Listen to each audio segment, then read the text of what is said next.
absolutely ridiculous. They'll believe anything. They'll believe anything. Maybe.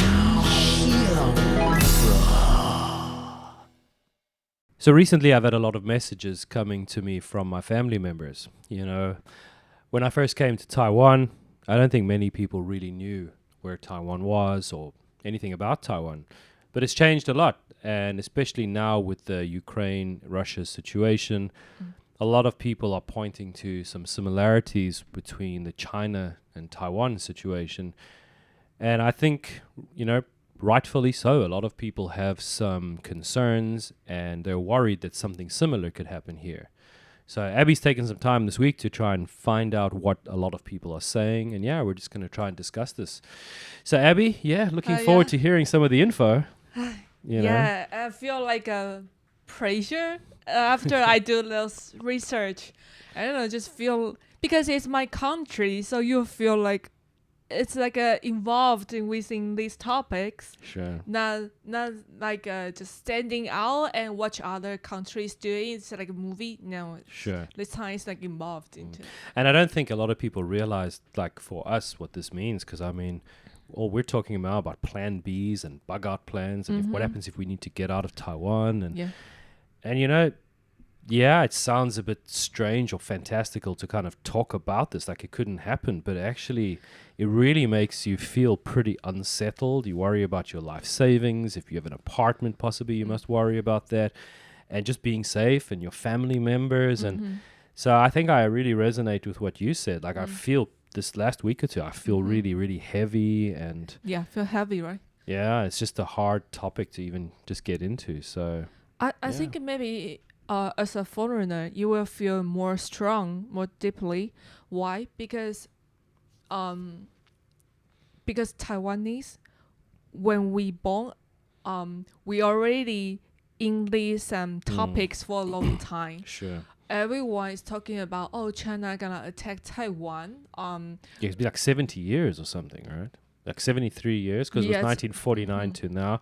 But you know what? I think that people can get lulled into complacency, like because it hasn't happened for a long time. A lot of people believe that it will never happen. It will never happen. Yeah, that's why pretty people dangerous, right? Yeah, let's think. That's again.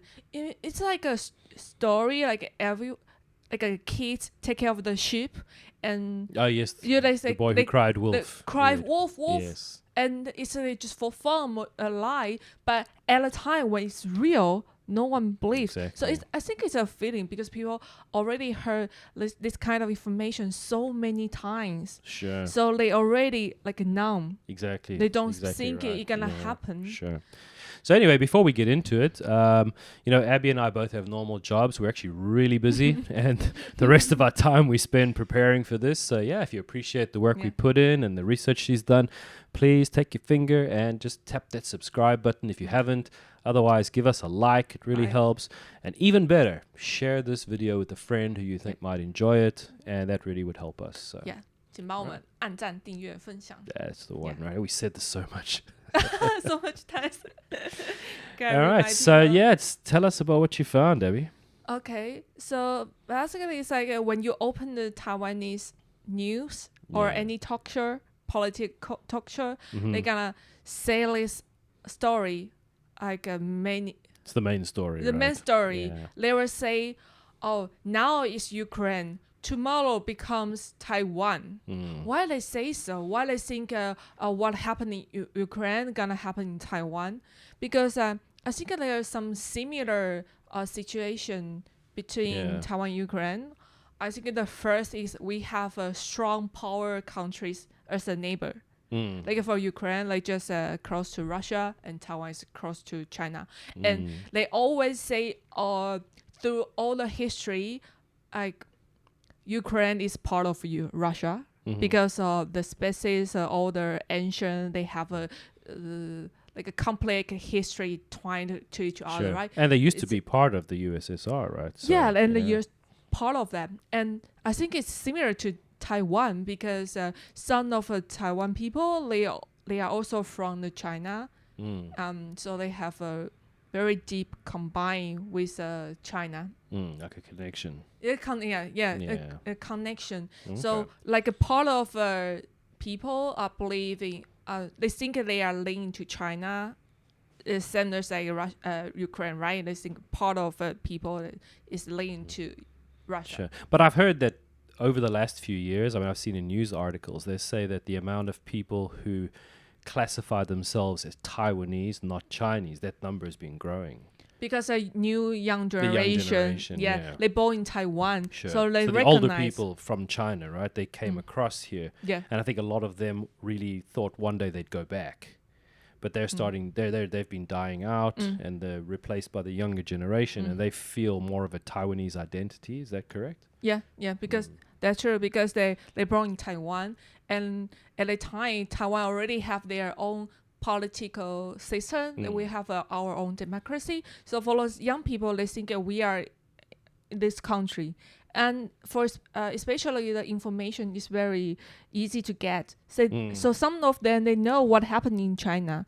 Too much control. Yeah. So they think, we won't be in the kind of a system, right? So they will say, we're going to be independent. Yeah. Somebody actually was talking to me last night about this, and they were saying that they wondered what would have happened if China had tried to be very gentle about getting Taiwan back. I haven't heard about that. Gentle, they would try. They might have been a lot more successful, but then the person said to me, but then they watched what happened with Hong Kong, and now people are going, hell no. So maybe, I think, for me, I think if it's like Hong Kong, it's more peaceful compared to Ukraine, right? Actually, yeah, right now Hong Kong seems pretty chilled out, right? But who really knows? So yeah, I was thinking about if like China really want to invade Taiwan, how can I do? Because people, we are talk about will China destroy Taiwan or not? Well, that's the thing, right? I mean, it wouldn't really help if you dropped a nuclear bomb on Taiwan. Yeah. Sure, you'd take Taiwan, but there'd be nothing left. Isn't it what you really want is the infrastructure? You want the roads and the bridges and the power stations and the business and everything, right? I think China really wants Taiwan. It's like a candy because several reasons. One is the location. Is that when he get Taiwan, they can expand the marine territory, right? Sure, and they'd also control all the shipping that goes right through this part of the world, and that's a very busy shipping lane. I think open to the Pacific Ocean, right? Yeah, and it would also be the world's biggest and best aircraft carrier. They'd be able to really, really protect China because they could put a lot of military, aircraft, and also I think that the deep water starts very close to Taiwan. East side, right? But then the strait between Taiwan and China, the sea is quite shallow. Yeah. So it would also give them a good place to keep their submarines because they could get out of Taiwan and into the deep water very, very quickly with much less risk. So I agree with you. It sounds like candy because it would really, really help them to do a lot of things militarily. Yeah, so and especially I think economic is also one of the reason. Sure. Because now Taiwan's after COVID, I think Taiwan's economic level is gonna high, is increasing because we don't really hurt by the COVID. Sure. And we have the semiconductor TSMC. So now the whole world is lack of IC, but they rely on TSMC. Sure. So the economic or the technology is very important. So if China get it, they get leverage, right? They can leverage. They can use IC chips to talk with US or Europe because they all need those ICs. So I think China really want Taiwan, but if they were destroyed, it's like a question mark because they probably need. So that's the thing. The prize would be to get it, but to hold it and not destroy it, which makes it quite a lot more complicated, I think, right? Yeah. So we've talked this before, right? So if they want to keep Taiwan like a complete, not destroyed too crazy, like a Ukraine bombing to the cities, but they also want Taiwan to surrender. How can that be? It's not easy, and especially we have the ocean, Taiwan Strait across that, and if they want to, it's like 100 miles almost long, right? And it's not easy because you don't have the land, you have to cross the ocean or the air. You have to prepare more military to do that. So sure, and also Taiwan has ships that can drop mines. So if they knew they were coming, they would mine the whole strait. So then when the Chinese boats were coming across full of soldiers, some of those ships would sink, which would be really tough for them, right? Yeah. Especially with the demographic problem. I think that's the demographic they can't afford to lose. Yeah. So that's one big issue. Yeah. I think that's the thing, right? That's what I also was seeing on the Taiwanese political talk show. They talk about this. They say, that's a little bit different from Taiwan and Ukraine. But there's one thing very different is I think the people, the attitude. Because I think Ukraine, it's very, I don't know, I when I see the news, the people take a gun and fight for it. Yeah, sure. So I think they've been trained this war for many years, maybe. So you mean they're not soft? Yeah. Sure. I think they are strong, right? But in Taiwan, we are. You think people are soft? I'm not sure, but I can see like KMT and another. The opposition political they party. Have they have some opinion. They think they have a theory. It's like a surrender theory. Like they say United States won't protect us, so we have to, maybe we can have a peace deal with China. Yeah. Because of surrender, right? Sure. Well, I mean, what are they doing in Ukraine now, right? So, I mean, Putin's just said, listen, if you interfere, it'll be nuclear war. So I don't see why that same thing wouldn't happen here. You know, they just say, well, if you try and interfere, we're going to take Taiwan. If you interfere, nuclear war. You know? Yeah. And who's going to push that button, right? Who's going to say, okay, well, we'll call your bluff and we don't believe you. So, yeah. Yeah. But The person I was talking to last night actually said it in a different way. They said that if you can do this economically, that's what China would try to do. They tried to do it for many years. Make the deal sweet enough. Yeah. So, you know, from that other segment, what we were talking about was saying that Russia and China put out that statement where they were talking about the world not being run by America anymore, that the world's going to be split. So if they can make a separate system and it looks like that system will work really well, maybe they'd use that and say, hey, you got to come join our system. Maybe that would be sometime in the future, possibly like a sweet deal. Taiwan say, okay, well, sure. It's like an Indian, like a candy and how to say, strip? I don't know, like what is it, the carrot and the stick? Carrot. Carrot Carrot and and stick. stick. Yeah, Yeah, so. kind of thing. Do like the both. Yeah, well, I mean, if that would be the best, right? Like Sun Tzu, right? Like if you can win the war without fighting, that would be the best way to do it, right? And then you'd also keep all that infrastructure and. Yeah, and I want to show. I've found some news recently. I want to show you. Okay, and Okay, so it's all in Chinese. What does it say? okay, the I see first 400. 400. Oh, that's 400. That's 4 million. Yeah, great. Yeah. 4 million people support Reunification. unification. Yeah. Okay. So how many people do we have? We have 24 million, right? I think 24 million. So that's it's 4 million into 24 million. So what's that? 1/6. So 1/6. 1/6 of people. 1/6. Okay. So 1/6 of people want to be part of China, want to join together with China. Join China. So it's not small number.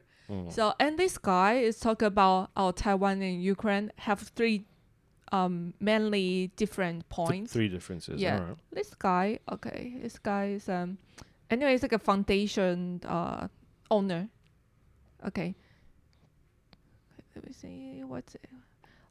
He's saying if we were gonna have a war, we have to rely on ourselves. We couldn't rely on others. Okay. Means we need to protect ourselves by our Using soldier, our own not soldiers. rely on, for Yeah. example, United States. So all I can tell you about this is just from my conversations with people when they've gone for their military training. from what I've seen, it doesn't seem like people go for some serious training, right? But no. This guy say this theory is unrealistic. That's what I'm saying. Like the people I've talked to when they come back from that military service, it doesn't sound like when you watch the movies and you see the guys go for their training and it looks like really tough and they the guys are shooting guns and they're crawling in the mud and really getting tested. Yeah. When I hear from the guys here about their military training, it sounds like it was like a few-month holiday. Really, I mean, the stories I've heard, I'm no disrespect to anybody, but I've spoken to a lot of people about it. I have to say, like, the military training in Taiwan right now, it's like a vacation. Yeah, that's what I've heard. It's really right? like you just here and do some summer camp, do some exercise. But you know what? I heard someone talk about this from the Chinese point of view, and they said it's a similar thing in China, that the young guys are also pretty soft. Oh, okay. So they were saying it's going to be like both sides going, nah, dude, we don't want to go and fight, right? We want to rather get our food delivery and play video games and all that stuff.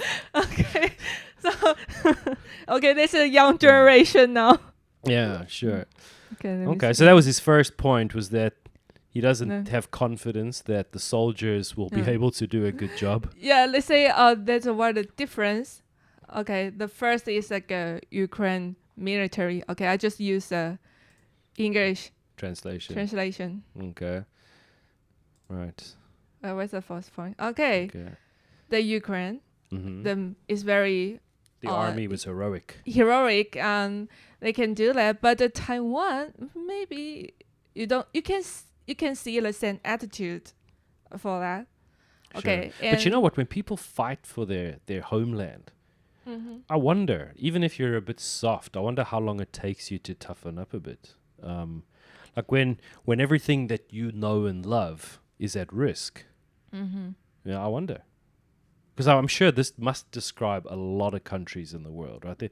You can't tell me that Taiwan's the only place where maybe the young people are getting a bit soft. I'm sure many countries are many like countries that. Is similar, right? I wonder what happens when you get put into that situation and you're fighting for your family and your friends and your country. Maybe it makes a difference, right? Maybe you become brave quickly. Oh, when you try to protect your family. Maybe when the... what's at risk is really high, then people change. Maybe. And this is like a 20% of Taiwanese, they hope for reunification that we just talked. That's the second point, because some people are leaning to China. Okay. But I mean, if a war happened, then there's no reunification and those people are going to need to fight, right? Or they just try to say, oh, we don't fight. Yeah, well, that's what they say now. Yeah. But when the bombs are coming... Things change, right? Things change pretty quickly. I don't think you can say, well, I'm not going to fight. People are going to be like, no, dude, go and fight, right? Yeah, but maybe we have to fight because Taiwan, like the third point is that Taiwan is an island. We couldn't... run away to anywhere unless we're gonna float into the ocean. We are not like Ukraine. We can go to Poland and Belarus or other countries. No, we only can stay in our island. Sure. But it is, as we've discussed before in that video that you organized for us, like it isn't easy to get onto this island. There are only 8 different places, was it, where you can actually land? So I mean, having the island makes it hard that you can't run away, but it's also does help you with defending it. It's not easy to take an island. Yeah, but what we think about is like, it's not easy to take an island, so we're gonna sustain until our allies to help us, right? Yes, like United States or Japan. But you can see what they are saying recently. Okay, you gonna translate that one too? Yeah. Yeah, it'll help. It's like March 11th, so it's yesterday. Yesterday, yeah. So U.S. Department of Defense say, okay, Ukraine is an example of self-defense if Taiwan's sovereignty is violated. Okay, so he's saying that it's a good example there. So. But I don't know where does he get that from? They're just sending weapons, right? They haven't really helped because it would cause a full like nuclear, well, maybe nuclear or World War III or something, right? Yeah. So how is he saying it's a good example?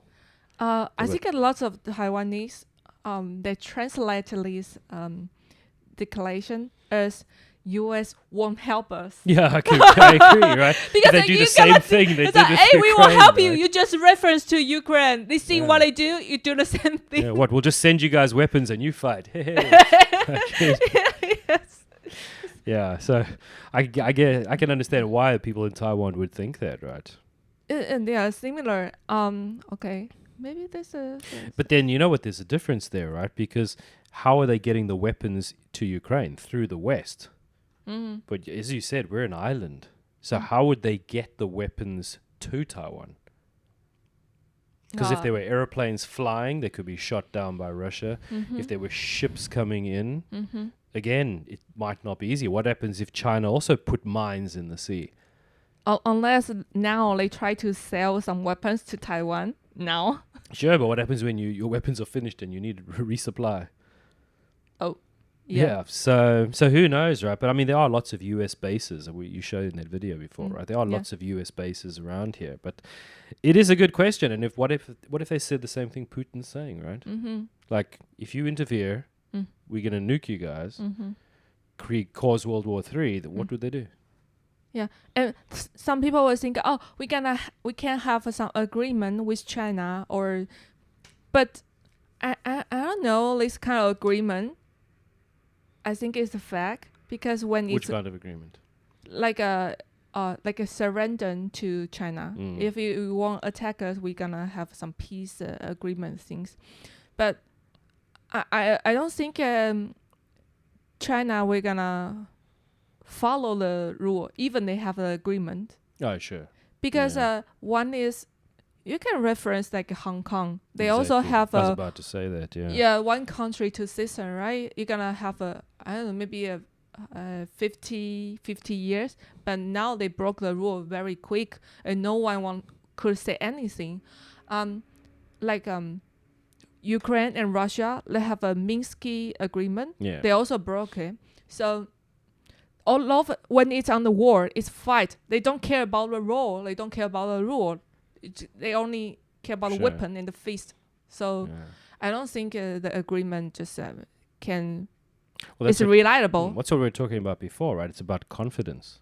Like, do you have confidence that if you make an agreement, it will be enforced? And without confidence, how can you make any kind of deal? Yeah. It's about trust, right? Yeah. This is the big problem that we were talking about with all of these like things happening in Canada and taking people's bank accounts and stuff. It's like once you've done it and people see that you've done it, you break that confidence. I don't think it goes well after that. And it's the same thing that you're talking about when you see what happened in Hong Kong. Yeah. And how are you going to make a deal? Because if you want to make a deal, you're going to say, right, we need assurances. We need to know that what we agree on people will stick to that agreement. And if you don't, there will be some kind of repercussion or way to enforce that deal. But in today's world, I mean, where do you see that? I don't see anybody. I don't anywhere. See. I just There's no confidence anywhere. It's just like a word of, just words. Yeah, just like a talk. Yeah. So it doesn't really. I don't think it's reliable. But I think that this has been a problem for a long time, right? I mean, in the First World War, they had the League of Nations. League of Nations. It was like the UN, but it was before the UN. And I don't think that they had any soldiers, so they could talk, but they couldn't enforce things. And then they did the UN. But really, what has the UN done? It also doesn't seem to be preventing. It didn't prevent the Iraq wars. Didn't prevent a lot of wars. So... that seems to not be a new problem. It seems to be quite an old problem. It's like they make deals and then just, there's no way to enforce them. Yeah. But then the other side of that would be, okay, so maybe you need to create like a world army. But I think that's even worse, right? If you think of where that would go and putting that much power in one group. Yeah. That's also not a good solution. So I don't know how you do this, right? How you fix this. I get what you're saying where the problem is, but how do you fix it? How do you create that confidence so that people can make a deal and know people will stick to it? I don't know, right? So even like we think about U.S. gonna protect us, but actually, the first thing is we don't really have a contract agreement. The Taiwan Relation Act is only talking about selling the weapon to Taiwan. To maintain the balance between the two, but they aren't obligated to help. They don't have a responsibility. I think Biden made some mistake when he was speaking like a month or two ago, and he said that actually America has agreed that they would come and help, but then I think the people who work with him quickly walked that statement back because that isn't actually a law. Although I think that they are trying to push for certain laws, saying that that's what would happen. Okay. Yeah, but right now I don't think that they have. But I think even they have some agreements. Say, oh, we're gonna protect Taiwan, but it's easy to to block it. I'm not so sure, right? I mean, like that's why this thing with Ukraine is kind of the way it is that they don't, because they're not part of NATO, there is no obligation to you mean to do so something. They don't have obligation. Yeah. So I think if you've actually signed and said it and then you break your agreement, again, you will break confidence. You'll break your trust, your credit. Thing, right? So, but I wonder if they did come out and say, right, now we're saying that we will protect Taiwan, I wonder what that would do for China. It might make China say, oh, hell no, and invade, right? Because you saw what happened, and we did in that other video. In 2008, they said we agreed to welcome Georgia and Ukraine into NATO. Yeah. And what did Putin do? He went right into Georgia. So I wonder if the same thing might not happen. America says, right, we're making a law, we are obligated to help Taiwan, and China says, hell no, and does it anyway. It's like, oh, you're gonna take away Taiwan from me, so yeah. So that's why the ambiguity, like the gray area, the Taiwan is being the kind of situation for 70 years. Sure. Maybe it's like a bad situation. I don't know. You mean the status quo, just like a stalemate almost. Yeah. Because before I was thinking, oh, maybe we can just be part of America, just lean to America, right? But I think no, not. Maybe not, because if we, like Ukraine, like we are linked to the United States, and China are going to piss off. Sure. They're going to... But you know what? I ask people a question almost every day. I ask people, well, not every day, but a lot of the time I ask people this question. I'm like, do you think America really cares about Taiwan? No. No, everybody says the same thing, right? It's like, oh, hell no. Why they care about the far west countries? Yeah. They only care if it benefits them. Yeah. You know, so the fact... Yeah, it just doesn't really make sense, right? They don't really care about our safety. Which is why I don't think it's such a good idea for TSMC to build factories in the US, because you're almost like negating the need for them to want to protect Taiwan. Because I think maybe the best solution would be to give America the incentive that they need to protect Taiwan. Which would be not building factories in the US, right? I know, like a TSMC, they build out the technology. It's not the latest. It's not the latest stuff. Every time it's gonna be the old technology. Okay, well that makes sense. That's good to know. I didn't know that. Yeah. Okay. So did you find out anything else? I see you got a third website here. The website is also about America. Okay. Oh, submarines. Where is that? But it's a similar like the news before. It's like you have to self-defense. Oh, so they're saying what there? So don't let Taiwan become the next Ukraine. U.S. Assistant Defense Minister help Taiwan in self-defense. Okay, so what did he say about this? Okay. They talk about because they're gonna still help Taiwan because of the Taiwan Relation Act. But that's what we talk about just before. We think maybe it's not really solid. Okay. Well, that's a good way to say it. Not solid, yeah. Not solid. Okay, let's see. Okay, so what is it? Many lawmakers worry about whether Taiwan will be the next Ukraine. Yeah, we're worried about that too, right? Everyone's worried about that. Okay. So the first issue he drew upon, seeing the conflict in Ukraine, was the importance of Taiwan developing its own capabilities. But Taiwan is doing that, right? I know Taiwan produces missiles that they point at China. They produce their indigenous fighter aircraft. So they've bought F-16s or whatever from America, but they also produce some airplanes themselves. Taiwan's busy building submarines, I think. And they built their own mine layers, the ships that can drop the mines in the sea. Don't they also build like one of those like off-road type of vehicles that can? I think so. I'm not sure, but I've seen ex Air Force military commander, just like some level, high level in the Air Force.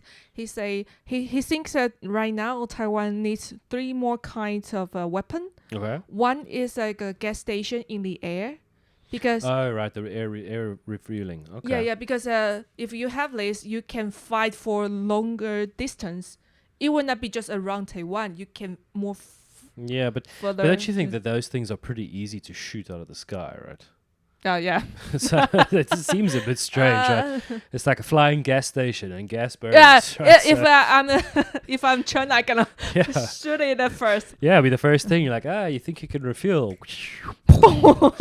Yeah, find a new plan, Taiwan.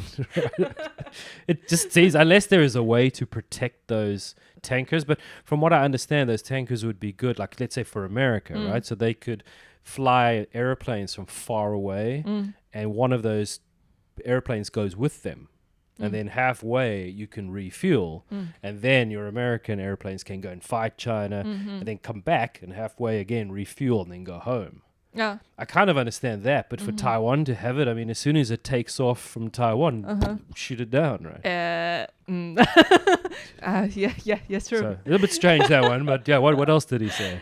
Another jet, A fighter jet? F-15. They say they want F-15s. Or F-15. Or F-35s or F-15s. Is it in this in the article? No. Okay. Sorry, I forgot. I'm gonna find it later.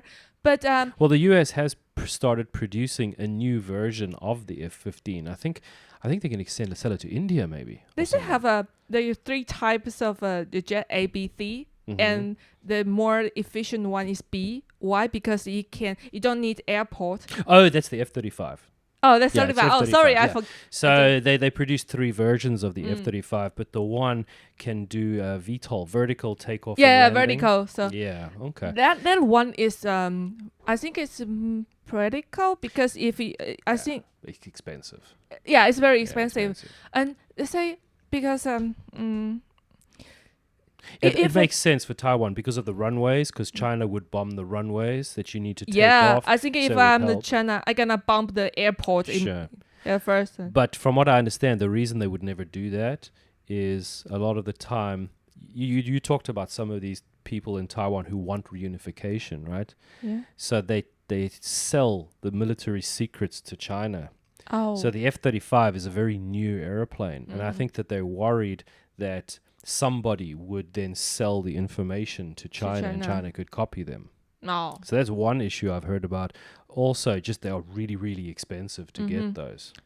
So yeah, because I also heard because Taiwan's GDP is increasing, right? But we are spending on the military. It's not increasing. It's not enough. Yes, it's not enough. Why? And they check because the KMT they reject the spending on the military for many years. They can reject. So it's not easy to increasing the budget. Sure.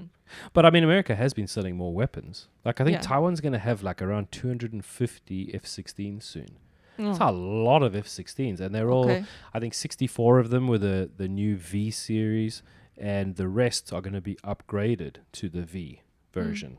So that's the F-16, especially with the newer version with the better avionics and weapons and everything. It's not a bad airplane. I mean, so but then other people have talked about it and said, these things are pretty expensive. Why not use drones? Drones are way cheaper. You could send up 100 and 200 drones at a time. Yeah. And one drone could take down one of China's airplanes. Yeah, they talk about drones, but I think there's not enough drone yet.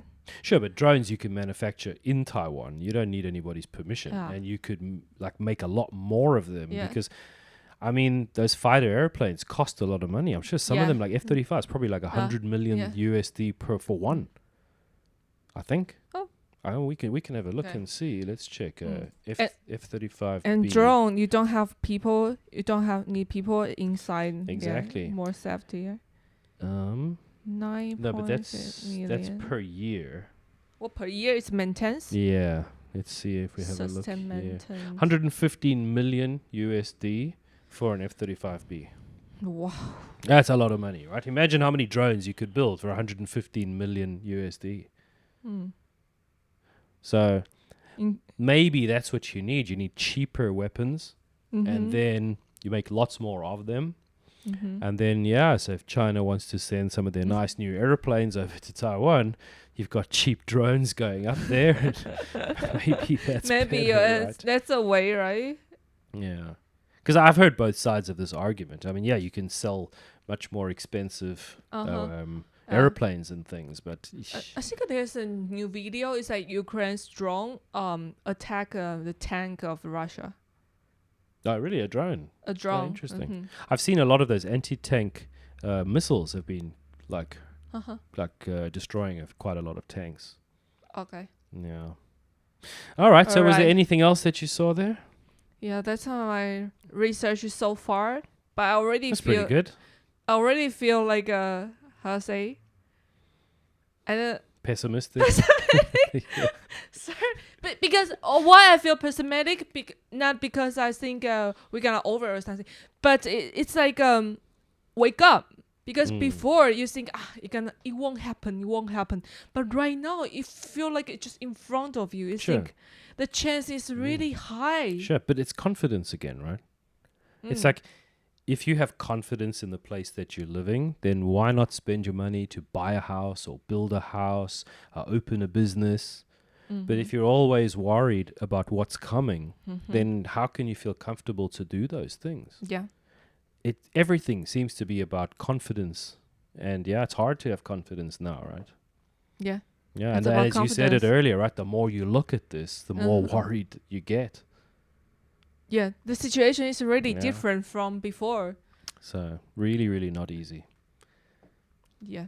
Yeah. Okay, I'll just cross my finger. I hope Right. hoping everything gonna fine. Okay. Well, Abby, thank you so much for doing that research. I learned some stuff. That was great. And and if you appreciate what you did, please give us a like, share, and a subscribe. please. And we'll be back with the next segment shortly. Yeah. Okay.